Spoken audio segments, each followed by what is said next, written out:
ఏం చేసినా జగన్ రెడ్డిని సమర్థించే అంద వ్యక్తులు ఏపీలో ఉంటారేమో కానీ ఇతర రాష్ట్రాల్లో ఉంటారు. ఆయన చేసిన మత మార్పిళ్లు, ఆయన చేసిన హిందూ వ్యతిరేక కుట్రలు దేశం మొత్తం తెలుసు. ఇప్పుడు బయటపడ్డాయి. ఆ ఆగ్రహం అంతా బయట కనిపిస్తోంది. అన్ని రాష్ట్రాల్లోనూ జగన్ రెడ్డికి వ్యతిరేకంగా ప్రదర్శనలు వచ్చాయి. చెప్పులతో కొట్టడం, శవయాత్రలు చేయడం వంటివి చేస్తున్నారు. హిందూ ద్రోహిగా జగన్ రెడ్డి నిలిచిపోయారు. కాసుల కక్కుర్తితో జగన్ రెడ్డి దేనికైనా తెగిస్తారని ఇప్పుడు ఉత్తరాది ప్రజలు గట్టిగా నమ్ముతున్నారు. హిందూ సమాజాన్ని ఏపీలో నాశనం చేయడానికి ఆయన చేసిన ప్రయత్నాలపై కథలుగా మీడియా ప్రచారం చేస్తున్నారు. జగన్ రెడ్డి హయాంలో పెరిగిన చర్చలు, మత మార్పిళ్లు ఇప్పుడు హాట్ టాపిక్.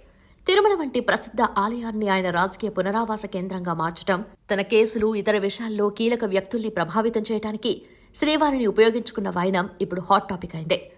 అక్కడి హిందూ సమాజంలో వచ్చిన రియాక్షన్ చూస్తే ఇతర కేంద్ర మంత్రులంతా స్పందించారు. కఠిన చర్యలు తీసుకుంటామన్నారు. జాతీయ మీడియా అంతా చర్చోపచర్చలు నిర్వహించింది. ఇంకా జరుగుతున్నాయి కూడా. జగన్ రెడ్డి నిర్వాకం అంతా ఇప్పుడు ఉత్తరాదిలో హాట్ టాపిక్ అవుతుంది.